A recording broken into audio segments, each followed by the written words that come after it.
Congratulations दोस्तों, उन सभी लोगों को जो लोग पोस्ट बदलने वाले हैं।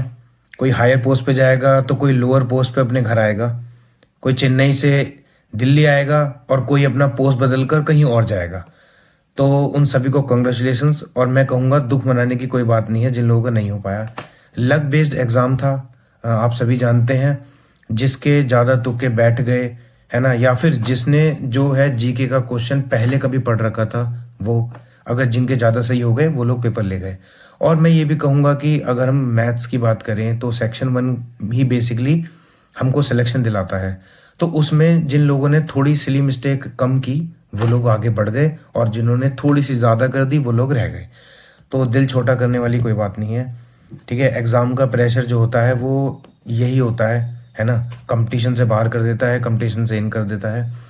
तो बस थोड़ा सा मैं ये कहूँगा कि जो लोग ज़्यादा सिली मिस्टेक कर गए, बस अब हमें आगे इन्हीं चीज़ों पर ध्यान रखना है, ठीक है। एग्ज़ाम का लेवल जो था ना, वो मॉडरेट से नीचे ही था। एग्ज़ाम आसान था, बट ये है कि अब एग्ज़ाम में बैठकर कितना प्रेशर को हैंडल करते हैं, यही वो जो अब एसएससी का जो है एग्ज़ाम बचा है। हम 2022, 23 और अब ये 24 का जो पेपर हो चुका है, अगर हम तीनों पेपर में देखेंगे ना, कोई बड़े सवाल नहीं थे, कोई हार्ड सवाल नहीं थे, करने वाले सवाल आते थे। अगर हम मैथ्स के 2-2, 3-3 सवाल भी हटा देते हैं ना, तो लोग आराम से कर भी सकते हैं, और अपनी एक्यूरेसी मेंटेन करके सिलेक्शन लेना कोई बहुत बड़ा टास्क नहीं है।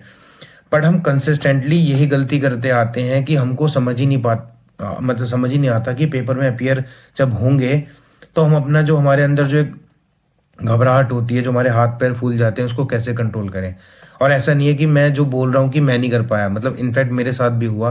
पेपर इतना आसान था और मैं भी थोड़ा सा घबराया, और मैथ्स के जो क्वेश्चन इतने सिली थे, जैसे कि मेरा पेपर 18 तारीख को था, तो वो जो एक क्वेश्चन था 1 2 3 6 वाला, उसका मैं जो अगर मैं √4 करूँगा वो हो ही नहीं पाया।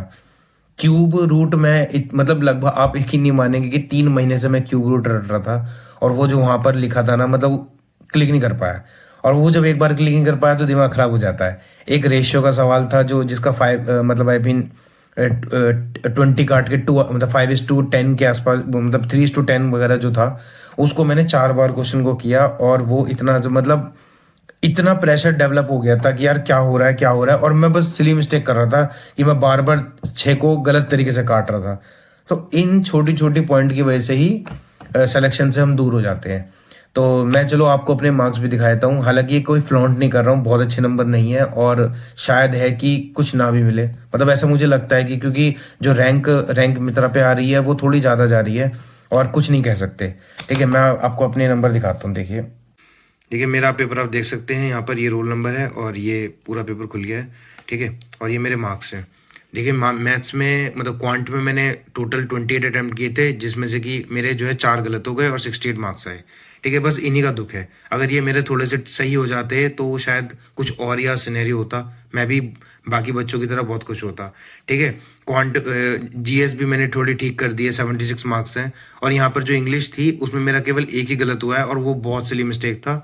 कहने का मतलब ये है कि बस मैंने गलत टिक कर दिया। वो रिव्यू जब मैं कर रहा था अपने एग्जाम को, तो बस वहाँ गलती हो गया, वरना फुल आ जाते। और जो मेरी जैसे कहते हैं ना, नैया डुबाई है, या आप कह सकते हो लक फैक्टर जो काम नहीं किया, वो मेरा जीके में काम नहीं किया। 11 क्वेश्चन सही, 11 गलत, टोटल 22 किए थे और 22 नंबर आए। तो मैं बस यहीं रह गया। बाकी सीबीटी में मेरे 18 हैं, और नॉर्मलाइज्ड होकर बढ़ जाएंगे जितने बढ़ेंगे। तो ये मेरे मार्क्स आप देख सकते हैं। अब बस मार्क्स जो हैं वो इतने ही हैं जो मैंने आपको दिखाए। अब इस पर डिपेंड करता है कि जो मेरे से जो आगे बच्चे होंगे वो कितनी पोस्ट भरते हैं, क्या पोस्ट भरते हैं, उस हिसाब से मिल सकती है, नहीं मिल सकती। अब वो मेरे पे नहीं, बाकी लोगों पे डिपेंड कर रहा है। कुछ लोग होंगे पोस्ट प्रेफरेंस नहीं भरेंगे अगर उनको अपनी मनपसंद पोस्ट या मनपसंद लोकेशन नहीं मिल रही होगी। तो बस यही है। बाकी सब लोगों से अपील है कि क्यों किसी की सीट बेकार करनी, है ना।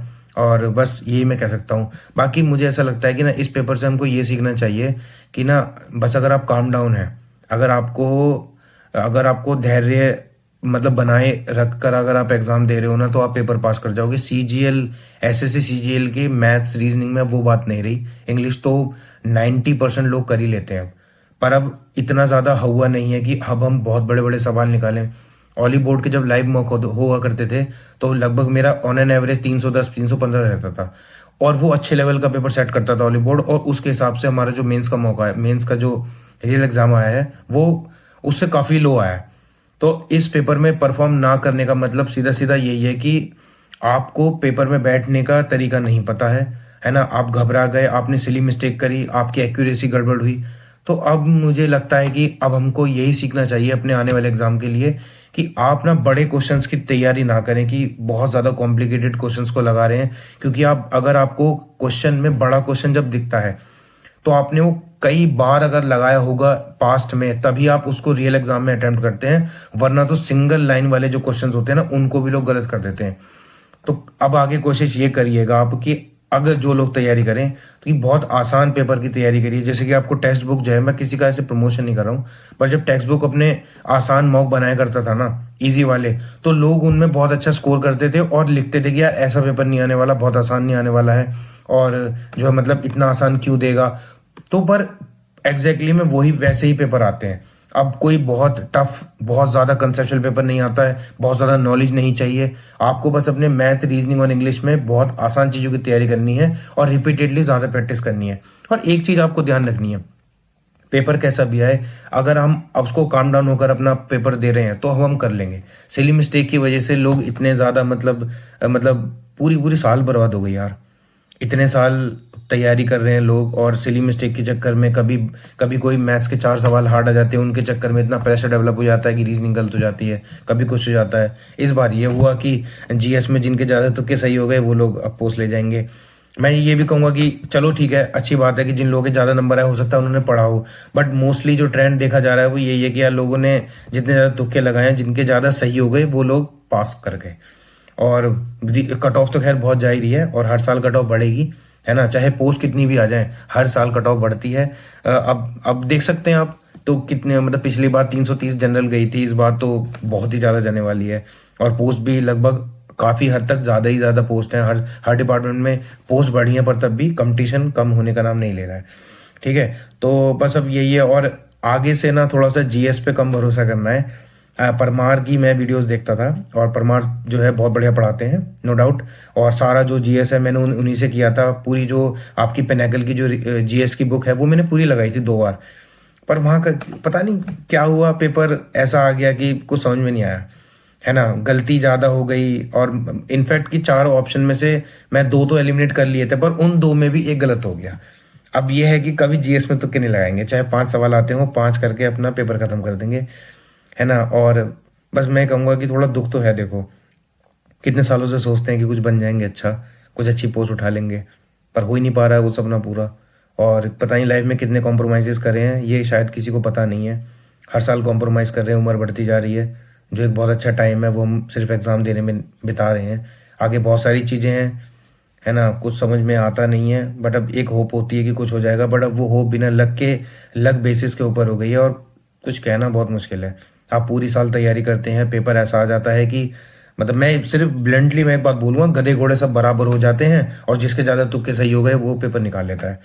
तो ऐसा नहीं होना चाहिए, कुछ पेपर का स्टैंडर्ड भी होना चाहिए। पहले आप देखें 2018, 19, 20, 21 इनमें पेपर अच्छे आते थे। जो लोग पढ़ते थे, कई सालों से मेहनत कर रहे थे, उनका पेपर निकलता था, क्योंकि पेपर ऐसा था कि जिसको ज़्यादा नॉलेज है वो निकाले। अब पेपर ऐसा कर दिया है कि बस क्या ही बोल सकते हैं, ठीक है? और जितने भी बड़े मैथमेटिशियंस हैं, जैसे कि मतलब जो भी बड़े बड़े टीचर्स हैं, अब वो लोग बताएंगे कि मतलब ऐसे बहुत बड़े बड़े सवालों को ऐसे हाईलाइट करते हैं कि ये इंपॉर्टेंट सवाल हैं, ये इतने भारी सवाल हैं, इनको देखो, इनके ऐसा कुछ नहीं है। पेपर बहुत आसान आता है यार, माइंडसेट की बात है, आसान।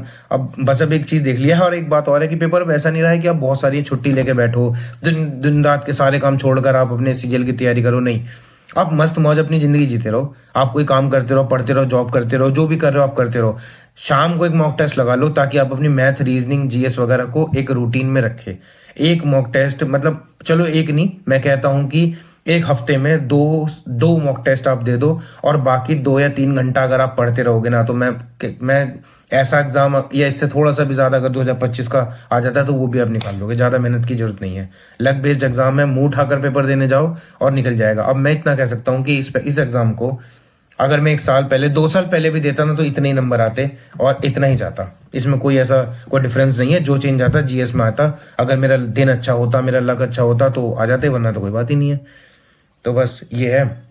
बाकी अब जीके में अगर मैं पढ़ूंगा, देखो किसी भी चीज़ को हम आसानी फॉर ग्रांटेड नहीं ले सकते, है ना? पता चला कि इस बार जीके नहीं पढ़ा और जीके ऐसा आ गया कि बहुत मतलब आने वाले दिनों में 2025 में कि सबने कर दिया, तो थॉरोली पढ़ेंगे, थोड़ा सा ना ऑप्शनल वाले क्वेश्चन पे कम ध्यान देंगे। और अब हम थोड़ा कंसेप्ट मतलब थ्योरेटिकल अगर जीएस को पढ़ें तो ज़्यादा बेटर रहेगा, है ना। बस अब यही थोड़ा सा इस पेपर से मैंने सीखा है। और बाकी तो अब अभी आरबी जो शुभम जैन है उनकी भी एक वीडियो आएगी एनालिसिस की, देखते हैं कितनी कट ऑफ जाती है। बाकी कोई ऐसी कोई खास उम्मीद नहीं है। और बस ये है कि दोबारा से अटेम्प्ट मारेंगे और अटेम्प्ट करेंगे तो पर पूरा डेडिकेटली, ऐसे नहीं कि पूरा झोंक देंगे अपने आप को, क्योंकि जब हम इतना झोंक देते हैं और पेपर लग बेस्ड आ जाता है ना तो दुख होता है। ठीक है, मैंने मतलब यूट्यूब पे अगर आप देखें तो बहुत लोग लाइव मॉक सॉल्व करते थे और इतने अच्छे नंबर लाते थे कि हम लोग घबरा जाते थे कि 320 एक ऐसे पेपर में 330 ला रहे हैं और उन लोगों के पेपर नहीं निकल पाए। तो बहुत ऐसा लगता है कि यार जब इतने पढ़े लिखे लोग ये गलती कर सकते तो लाजमी है कि लोगों ने करी होगी। तो बस यही है कि गलतियों पे कम ध्यान देना है, एक्यूरेसी थोड़ी सी मेंटेन रखनी है आगे पे। अब कोई भी एग्ज़ाम अगर हम तैयारी करें और पर दिल से नहीं लगाना है कि भाई सीजल ही देना है, सीजल ही देना है, सीजल देना है। अब इतना ज़्यादा सर पे नहीं बैठाना इस एग्ज़ाम को, बहुत परेशान है मन। और बस ये है कि चलो ठीक है, लाइफ है। मैं तो बस इतना ही अपने मन को समझा सकता हूँ कि शायद उनको जॉब मिलेगी जो ज़्यादा नीडी होंगे, जिनको ज़्यादा मेरे से ज़्यादा जिसको ज़रूरत होगी भगवान ने उसको पोस्ट दे दी है। और इस बात की संतुष्टि समझकर मैं अपने आगे और जो जितने भी एग्ज़ाम है उनमें तैयारी करूँगा, है ना। ये आपके हाथ में जितना है आप उतना करिए और बाकी तो भगवान पे छोड़ दीजिए, जो मिलेगा ठीक है, कोई दिक्कत वाली बात नहीं है ना। और बहुत एग्जाम आएंगे अभी आपके, आप बैंक की तैयारी करते हो उनके बहुत सारे पेपर हैं, आप रेलवे की करते हो उनके एनटीपीसी के एग्जाम आने वाले हैं वो देखिए, यूपीएससी भी डिफरेंट एग्जाम में जो ऑप्शनल वाले जो पेपर होते हैं उन जैसे कि ईपीएफ वगैरह वो लाते हैं, तो उनकी तैयारी करिए। और फिर से हम तैयारी शुरू करेंगे, जो नेक्स्ट एग्जाम आएंगे उनके पूरी डेडिकेटली चैलेंज लेंगे अपने साथ। और मैं भी अपनी जो है स्ट्रैटेजीज वगैरह आपके साथ शेयर करूंगा, है ना। भाई जीके ही तो मेरा खराब है, बाकी तो मैं आप लोगों को गाइड कर सकता हूँ कि कैसे कैसे करिएगा, ठीक है। और बाकी इंग्लिश की मैं एक पूरी एक अच्छी वीडियो ले आऊँगा आप लोगों के लिए, ताकि आपको ये पता हो कहाँ से क्या क्या पढ़ना है, ज़्यादा इधर उधर नहीं भागना। और बाकी तो इंग्लिश की तैयारी मॉक वगैरह से हो जाती है, ठीक है। थोड़े छोटे मोटे रूल है, ज़्यादा से ज़्यादा 50-60 रूल है, उनको रट लीजिएगा, इंग्लिश में हो जाता है काम। और आगे से जो लोग न्यू कमर्स है ना, जो लोग बिल्कुल फ्रेश तैयारी कर रहे होंगे, उनको बस मैं एक ही बात बता दूं कि धीरे धीरे धीरे धीरे पढ़ते रहिए, इतनी कोई बहुत बड़ा चीज़ नहीं है। और बिल्कुल भी ना, जितने भी मार्क्स अभी आए हैं, जितने भी कट ऑफ जा रही है, उनसे घबराने की जरूरत नहीं है। आप लोग भी अच्छा करेंगे परफॉर्म, है ना। बस थोड़ा सा पेशेंस रखिएगा। और अगर आप इनिशियल स्टेज में हैं, अभी सवाल नहीं सॉल्व हो रहे हैं, तो बस इतना ध्यान रखिएगा कि जो भी चीज़ कर रहे हैं ना बहुत ध्यान से करें, जितना भी समझ में आ रहा है बहुत ध्यान से करें, कोई भी चीज़ों को हवा में मत लेना और बड़े क्वेश्चन की तरफ मत भागना। जो भी आसान क्वेश्चन हो, कैट वैट लेवल की कभी किताबें उठा के आप पढ़ने लगे, उतना नहीं है, आसानी से आप करिएगा, ठीक है। बाकी और तो और भी कुछ मैं इंपॉर्टेंट होगा तो आप लोगों के साथ शेयर करूंगा। और अब मैं डेली वीडियोस डाला करूंगा इंपॉर्टेंट टॉपिक के ऊपर। और बाकी 18 तारीख को आप लोगों का टाइपिंग टेस्ट है, उसको दोबारा से आप जो है एक बार मतलब प्रैक्टिस कर लेना और सभी दे के आना। ऐसा नहीं है अगर घर के पास आपका आया, ज़्यादा ट्रैवल ना करना पड़े, आपको लगे कि समय की बर्बादी नहीं हो रही है, तो सभी टाइपिंग दे आना। कुछ नहीं भरोसा होता, कभी कभी चीज़ें ऐसे पलट जाती हैं क्योंकि बहुत 70-80% लोग सेलेक्टेड हैं, है ना। और क्या पता वो लोग पोस्ट ना भरें, प्रेफरेंसेस ना भरें, वो भी हमारी तरह औरों के लिए सोचें, तो हो सकता है कि कुछ मिल जाए, ठीक है गाइस। बाकी मुझे यही बात आपसे करनी थी और करते रहिए, होप इज़ गुड। जब तक आप होप नहीं रखेंगे किसी भी चीज़ से तो वो आपको कहाँ मिलेगी। तो उम्मीद रखना, एक भरोसा रखना, सेल्फ कॉन्फिडेंस, ये बहुत ज़रूरी है, ठीक है। एंड रिजल्ट्स हमारे हाथ में नहीं होते हैं और जो भगवान ने सोच रखा होगा बढ़िया ही सोच रखा होगा, ठीक है। कोई ऊपर वाला की भी किसी के लिए बुरा नहीं सोचता, ठीक है। तो बस मैं यही कहूँगा कि अच्छे से पढ़ते रहिए। Bye guys, take care. और भी कोई अगर आपको परेशानी हो तो इंस्टाग्राम आईडी तो आपके पास है मेरी, GauravSingh_GBU। आप मुझे डीएम कर सकते हैं, मैं रिप्लाई आपका टाइम से दूंगा। और भी कोई गाइडेंस चाहिए होगी तो बता दीजिएगा। मेरे चैनल पर बहुत सारी वीडियोज़ हैं जो टाइपिंग को लेकर हैं और भी चीज़ों को लेके हैं, डिफरेंट एग्जाम्स को लेके हैं। तो आप मेरे साथ बने रहिए, है ना। और बाकी चैनल को सब्सक्राइब कर सकते हैं और